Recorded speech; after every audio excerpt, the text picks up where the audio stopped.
दोस्तों नमस्कार। 2 नवंबर सन 2024 खबरें करके आ रही है कि कनाडा और भारत के संबंध लगातार तनावग्रस्त होते जा रहे हैं और कनाडा इसमें लगातार आग में घी डालने का काम कर रहा है।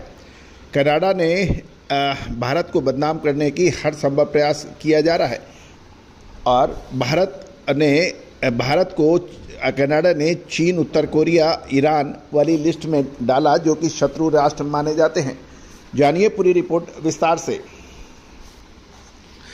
दोस्तों आपको याद होगा लगभग 20 से 25 दिन पहले हमने कनाडा मैटर के बारे में एक महत्वपूर्ण सूचना जारी की थी और एक खबर आपको दी थी। सबसे पहले एक खबर दी थी भारत कनाडा के संबंध खराब हो सकते हैं, इससे मटर के आयात पर फर्क पड़ सकती है और अनाधिकृत रूप से भारत कनाडा के आयात पर रोक लगा सकता है।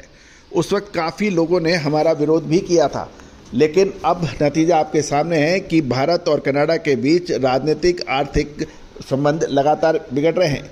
कनाडा ने भारत को बदनाम करने की साजिश की है और कनाडा ने भारत का नाम एक ऐसी लिस्ट में डाला है जिसमें चीन, उत्तर कोरिया, ईरान जैसे देशों के नाम हैं।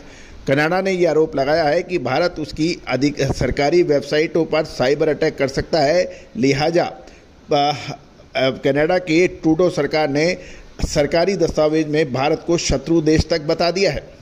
भारत और कनाडा के रिश्तों में कोई सुधार की संभावना नज़र अभी नहीं आ रही है।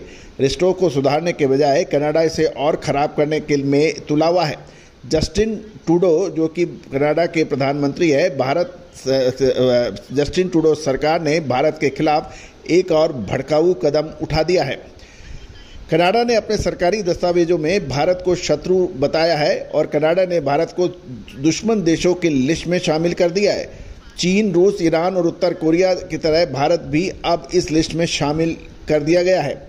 गौरतलब है कि कनाडा की ताज़ा साइबर सुरक्षा रिपोर्ट में इसका जिक्र किया गया है और रिपोर्ट में कहा गया है कि भारत और कनाडा के रिश्तों में तनाव के बाद भारत को समर्थन करने हैकटिविस्ट ग्रुप द्वारा कनाडा की वेबसाइटों के पर हमले किए जाने की आशंका है। साइबर सुरक्षा रिपोर्ट को साइबर सिक्योरिटी सेंटर की तरफ से छापा गया है।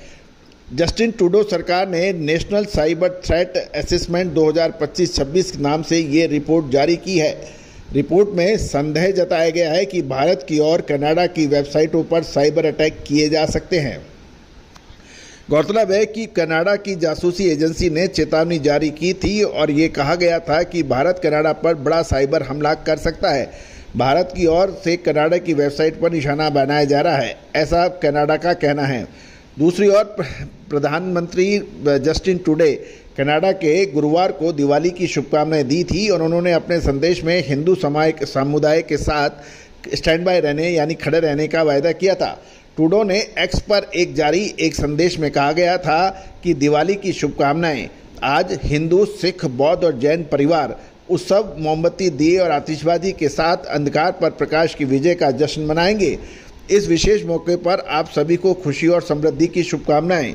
एक तरफ जस्टिन ट्रूडो भारतीय समुदाय को बधाई संदेश देते हैं दिवाली पर, दूसरी ओर भारत को शत्रु राष्ट्रों की लिस्ट में डालते हैं। ये समझ के बाहर की बात है, लेकिन भारत की तरफ से अभी तक कोई अधिकृत बयान नहीं आया है और कोई प्रतिक्रिया नहीं आई है।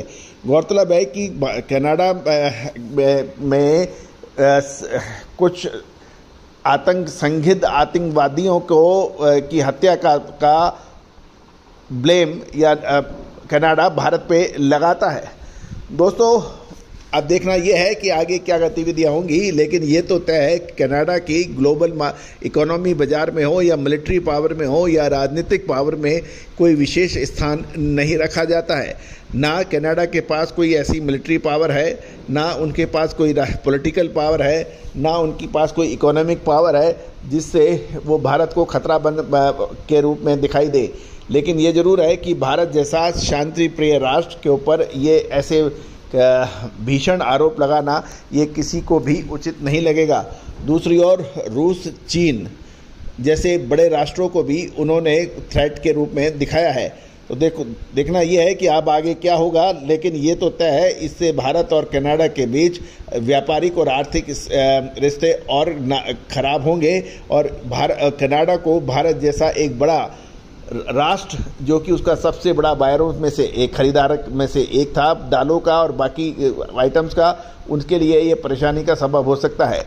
देखना यह है कि अब आगे क्या होगा। लेकिन हमारा जो लगभग 20 से 25 दिन पहले अग्रिम विश्लेषण दालों के ऊपर दिया था, मटर के ऊपर, वो अब सत्य साबित हो रहा है। उम्मीद है कि आप सभी ने उस पर ध्यान दिया होगा और जिन महानुभावों ने हमारे लिए नकारात्मक प्रतिक्रियाएं की थी, अब उनको समझ आया होगा कि क्यों हमारा चैनल आपको अग्रिम विश्लेषण और खबर और संकेत देता है आने वाले समय में क्या होगा। All the very best, good luck, happy trading.